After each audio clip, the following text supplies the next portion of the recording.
안녕하십니까. 사주를 논리로 풀 수 있는 강의 정유학학 정유 정승태입니다. 반갑습니다. 이번 시간에는 육해살. 육해살은 12신살이고 12운성적 관념으로는 사지에 해당하는 겁니다. 육해살 사지. 사지죠? 사지는 12운성으로 하면은 사, 묘, 절. 이제 이게 죽은 거예요, 죽은 거, 이제. 다 기운이 끊어진 거예요, 이제. 그런데 이 사지의 기운이 12신살로는 이제 육해살이에요. 이제 저승사자라고 해요. 저승사자.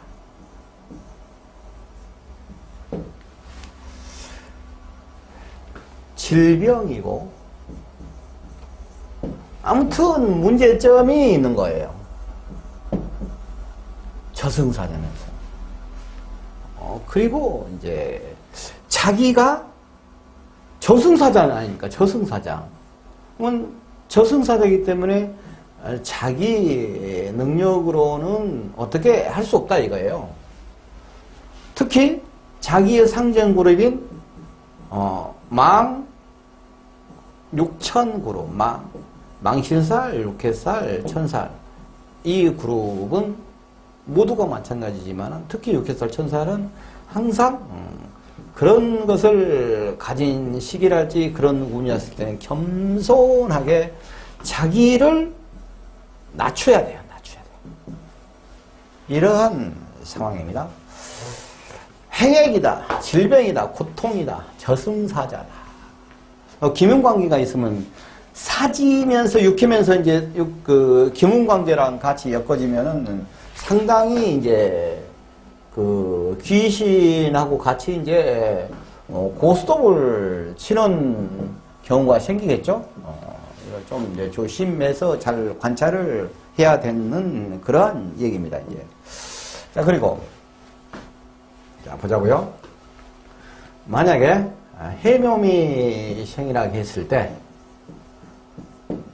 자기의 위상전 그룹은 인오술이에요. 자기의 아랫 단계는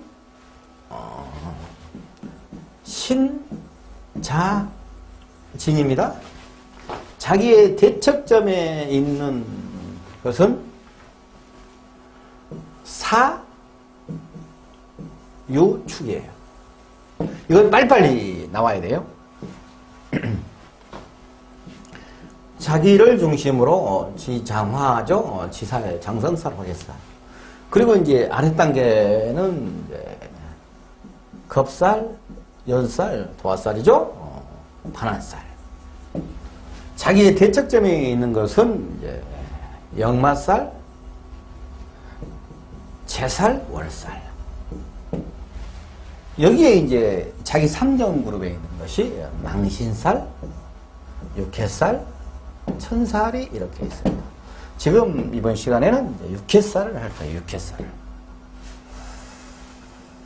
상정 그룹이죠. 이렇게. 이런 관계들이 빨리 이렇게 파악이 빨리빨리 이렇게 돌아가야 되는 거예요. 이게 십성에서 이제 애우고 나서 빨리빨리 안 돌아가지 않습니까? 이것도 이제 애우고 나서 이제 빨리빨리 돌아가야 되는 거예요. 이게 우리가 12신살을 하는데 이렇게 좀 듣다 보면은 뭐 겁살, 겁재천지, 연월, 망장, 반영, 육화 이렇게 해가지고 그 이름만 들어도 아 이거 뭔 뜻이나 무엇이 뜻인다 이렇게 다 알아요. 아는데 이거이 빨리빨리 안 돌아가긴 거거든요. 그래서 이거만 빨리빨리 돌리냐 그러면은 지금 여기서 이렇게 쭉 얘기하는 부분들 있잖아요. 이것은 그냥 듣고만 사주에다 이것을 어떤 경우는 맞고 어떤 경우는 틀리고 그래요. 이 적용을 정확하니 하려면은 사주를 정확하니 풀어야만이 이걸 적용할 수가 있어요. 이것은 양념에 불과하단 말입니다. 그러니까 잘 돌리면서 기본적인 거 딱 머릿속에 들어있으면은 빨리빨리 돌아가야 돼요. 아, 이런 것이네. 라고 느낌적으로 이렇게 알아가면 됩니다. 자, 윗단계 삼합의 글자 중 신자지면 해임음의 중간 글자 묘가 육해가 된다. 삼합기준 영마 다음 글자라 말이 영마운에 달리고 나면 초죽음이 된다는 이치다. 이것은 이제 말이 영마운에 달리고 나면 초죽음이 된다는 이치다. 근데 이것은 말쟁이들이 만들어 놓은 거예요. 그냥 그렇게 외우라고 하는 거예요. 그냥 그렇게 이해하라고. 12운성으로는 사지에 해당된다. 사지 딱 죽은 목숨이다 이거예요. 경건망동하지 마라. 항상 겸손해야 된다고 그랬잖아요. 이 육해운이랄지 육해살띠를 만난달지 아니면 육해살이 있는 궁성에 어떤 게 자리 잡고 있느냐, 이 궁성 이것까지 같이 판단해야 되는 거예요. 아주 불리한 상황이라 활동도 위축되고 강자의 눈치를 보고 매달려야만 하는 상황을 암시한다. 육해살은 12운성으로 사궁에 해당하므로 죽음을 인도하는 저승사자다. 신기가 있다. 귀문하고 같이 엮어졌을 때는 상당히 이제 재밌는 상황이겠죠. 볼까요? 사지면은 만약에 이제 인오술생이면은 술생이에요. 이게 육해가 화생금이니까 유금이겠죠. 이제 유금이 이렇게 유금이 있어요. 그럼 인오술생이 있죠. 유금이 육해죠. 유금이 육해인데 여기서 인목이 이렇게 이게 원진 기문 관계예요. 자유가 또 자아가 있어야지. 이런 관계들을 잘 사주를 보고 파악을 해서 판단을 해봐야 된다 이거예요.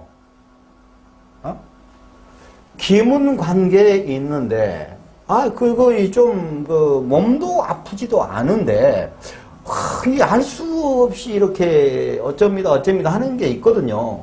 그러면 이때는 이게 병원에 가서도 답이 안 나오고 그런 경우 있지 않습니까? 이런 경우를 한번 잘 봐봐야 된다 이거예요. 이것은 이제 단답이지 않습니까? 단답. 사주의 역학관계를 푼 게 아니고 신살과 12신살로만 갖고 딱 보는 것이기 때문에 이런 것은 이제 기억을 하고 계셔야 돼요. 뭐가 있어서 뭐가 되니까 뭐가 된다. 이것은 역학관계가 각각 있기 때문에 그건 애워갖고 안 되는 거예요. 그것은 이해를 하고 가고 사주를 풀어야지만이 그것을 알아가는 거예요.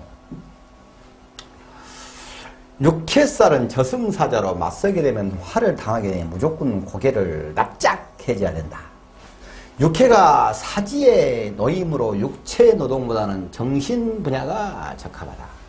어차피 사지는 정신 분야의 노동이지 않습니까? 육해가 사주에 많으면 치료가 어려운 병에 걸리기 쉽다. 사주에 육해살이면 몸이 허약할수록 성욕에 집착할 수 있다.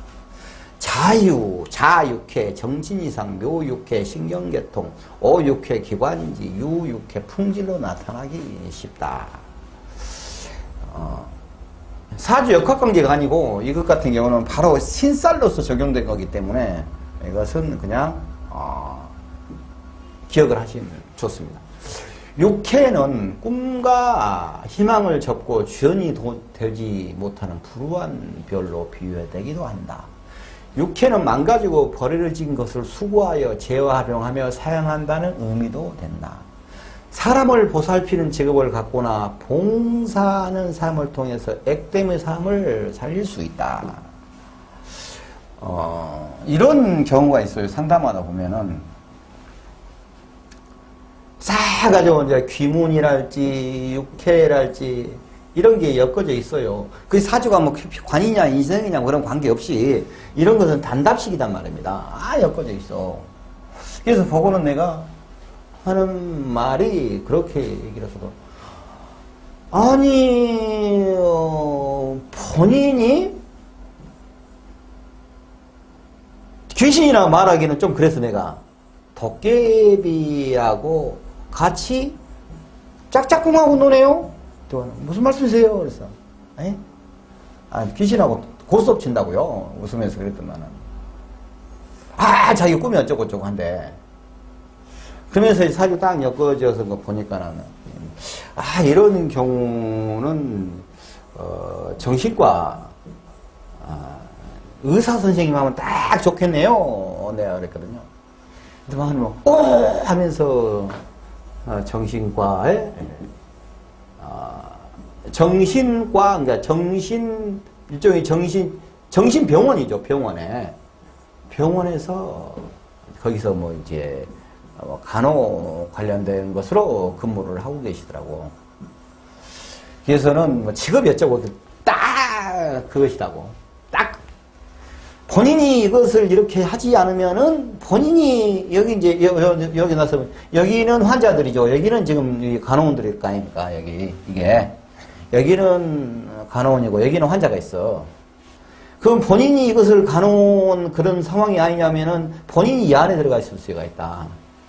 이런 상황이 전개될 수가 있어요. 그래서 이게 봉사 삶을 통해서 액땜의 삶을 살 수 있다. 절에 가서 절을 많이 하면 가볍게 넘어갈 수 있다고 하는 이유가 있다. 육회의 직업으로는 고아원, 청소상담원, 성폭력상담, 생활미원, 사회복지사, 간병인 등 사주 상담 시 손님을 육회방으로 앉히면 좋다. 자기는 장성살 방향에 앉은다. 이 말이요. 사람을 만나 중요한 거래를 할 때도 마찬가지다. 이거요. 육회는 천살과 합을 이루어 수월하게 다루기 힘들고 공경해야 되는 윗사람과 같다. 망육천의 삼합은 장애나 무능으로 인해 독립을 감행해도 인정 못 받는 이제 불우함을 암시한다. 천살의 자극은 지인, 가족 간의 인연이 박해져 일신을 의탁하거나 희생하는 삶의 뜻도 있다. 육회와 망신이 합은 육친으로 인한 희생이 심대함을 암시하며 벌어도 남는 게 없다.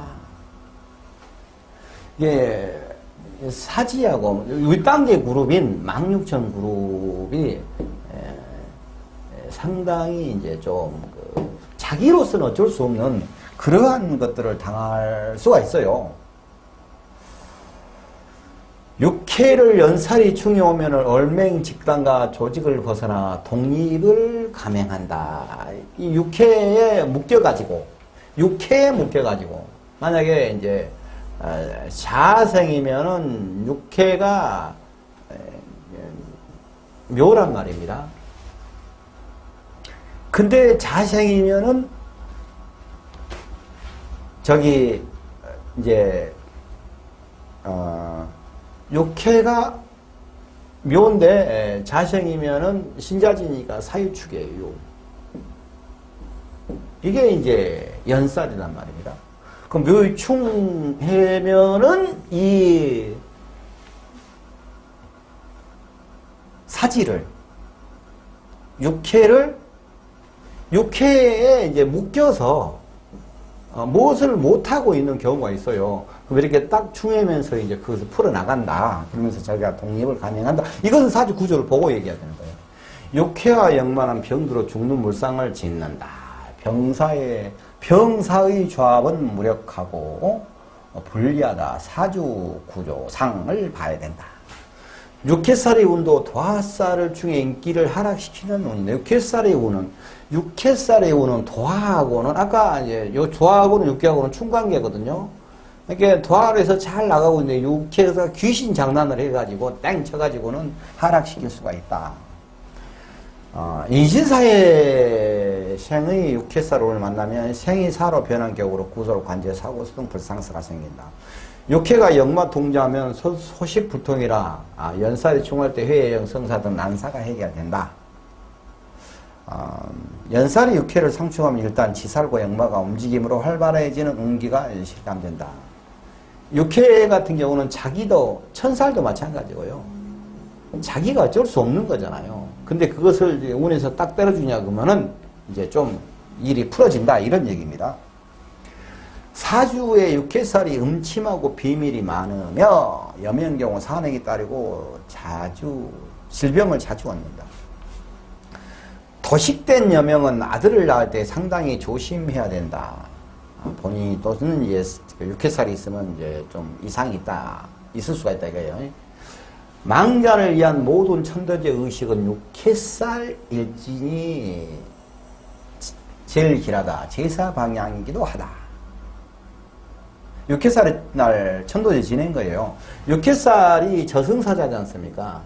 이게 사지고 저승사자가 그날 오는 거예요. 자기 띠를 중심으로 육회살이지 않습니까? 자기 귀신이, 자기가 그거 연관된 귀신이 육회살 방향에 타인 것은 장애물이 있어 나의 집 모양의 제한을 받을 수 있는 곳이다. 중요한 물건은 육회살 방향에 두지 말고 수려한 기구나 기증받은 것, 흠 물건 등을 진열하면 좋다. 육회살 방향은 임시 몰푸름을 도는 곳이다. 임시로 빨래를 넣거나 꼬리가 있다. 도깨비. 하수구는 반드시 육회살 방향으로 정하여야 무사하다. 이제 신살 풍수를 얘기하는 겁니다. 사주에 음기가 강한 여자는 육회살 옷을 입고 있으면 절대로 안 된다. 음기가 강한 데다가 저승사자하고 쎄쎄를 하려고 그러는 거냐. 집안 육회살 방향은 빗물소리가 너덜한 곳이며 창고에 도깨비가 살고 있는 방향이다. 이 생활 속에서 옛날부터 도깨비는 우리의 친구였어요. 그냥 육회살 방향이 업이 머무르는 방이라 깨끗하게 해놓으면 소원이 쉽게 이루어진다. 육회살띠와 인연관계를 가지면 반드시 피해를 보게 된다. 전생에 진 빚을 받으러 온 사람이다. 평소 육회살 방향으로 소원을 빌면 조그마한 소원이 이루어진다. 육회살 방향으로 정화수를 떠놓고 향을 켜고 일주일만 빌면 목적이 달성이 된다. 육회살 방향은 기도하는 방향이며 장기 투자처로는 이 방향이 적격이다. 육회는 묵힌다는 거예요. 묵혀. 육회일진의 문경은 조상이나 후사에 관한 일, 집안의 중심 인물의 기름을 묻는 경우다. 이것도 일진 얘기인데 이건 별것 없는 거예요. 양자 가능성, 신하는 경상하고 조상의 성의가 없는 조상이다. 전생에 자기가 업을 지었다 이거예요. 올은 타인으로 해를 잇거나 자리도 구소를 이룬다. 이런 부부 사이의 태산이 가로 있는 것 같다. 신은 자손들의 신앙에 종사한다. 이것은 참고하세요. 이 흰쌀들은 역학관계를 정확하게 이해하는 것이 이걸 전부 다 외워가지고는 안 맞아요. 안 맞다고요. 모든 사주의 그 사주 구조 전체 기본적으로 딱 이게 맞으려 들어가서 그것이 맞는가 안 맞는가 이렇게 딱 해서 중첩되고 그랬을 때 있는 것이지 이거 하나 가지고 한다는 것은 이건 진짜 사람 잡는 거예요. 안 맞는 겁니다. 일간 중심으로 보는 육회살. 일간은 심리적, 감정, 주관적. 육회살은 12운성으로 양간은 사지요, 음간은 절지에 속한다. 이거 해보면 그렇게 돼요. 연살과 상충하는 지지로 피곤하게 수신과 고민이 담겨있는 형상을 지니고 있다. 월지에 있으면 부모 형제 걱정이고 중년에 고민이 따를 수 있다. 일지에 있으면 부부로 인한 걱정이 따르고 장년에 더욱 염려가 많이 나타난다. 시지에 있으면 말년 자식 걱정, 자녀 복이 없는 경우가 많고 고독한 세월을 보낸다. 이런 것들을 그런다라고 확정하지 말고 이거 반드시 늘 얘기합니다. 참고를 해서 다른 일반적으로 우리가 사주 푸는 것의 역학관계를 봤을 때 안 좋은 게 이렇게 중첩되는 상황이 생겼을 때 이것을 반영하라 이렇게 보시면 됩니다. 육회는 장성의 마부로 길잡이 역할과 안내역을 담당하며 과로로 인한 피곤과 무기력증이다. 육회살이 많으면 신병 같은 증세를 의학상으로 감지하기 어려운 귀신병이라고 한다. 어떤 경우에 정신이 산란하고 좀 한 사람들 잘 육회살이 엮여진 걸 보면은 좀 이해가 갑니다. 근데 보편적으로 그렇진 않아요, 다. 근데 그런 사람을 이렇게 보시라 이거예요. 육회살이 대운 및 세운이 오면 더운 심한 증세가 나타난다. 변덕, 짜증, 노이로제 현상. 육회살이 그 인성이 돼가지고 이런 상황이 전개되고 막 기문이라든지 이렇게 같이 엮어지고 이런 것들이 중첩이잖아요. 이렇게 보란 얘기예요. 중군, 가장 상사 종견인을 중군을 곤란하게 몰고 가는 운전수와 같은 현상을 나타낸다. 중군을 인호술이라고 하면 이제 5를 기준으로 보자고요. 인호술이니까 사유. 인호술이니까 사유축이잖아요. 5유 파. 이렇게 되니까 곤란하게 맺는다 이거예요. 부하는 춥지 좀 보여요. 무녀에라 충하는 것은 이거, 무녀가 충하는 것은 이거 육회단 말입니다, 이게. 그것은 귀신병이다. 육회살 원인모로 병이다. 자에 있으면 정신적인 측면, 이상 노이로제가 있을 수 있고, 묘에 있으면 신경통, 무기력, 풍질, 사지통이 있을 수 있으며, 오에 있으면 기관지, 헛소리, 열병, 두통 증세가 생길 수 있고, 유에 있으면 뼈가 쑤시고 관절염, 골수염 등 증세 같이 치료가 어렵게 나타난다고 한다. 이런 부분들은 참고적으로 알고만 계시지 이걸 가지고 막 적용을 하고 센치로 제거하면은 안 되는 거예요. 기본적으로 돌아가는 거. 기본적으로. 그것을 알고 육회 같은 경우는 특히 정신적인 부분이 있었을 때 다른 것하고 중첩되게 확인을 해볼 필요가 있다라는 얘기예요. 지금 이게. 육회에 대해서는 여기까지 하겠습니다. 고맙습니다.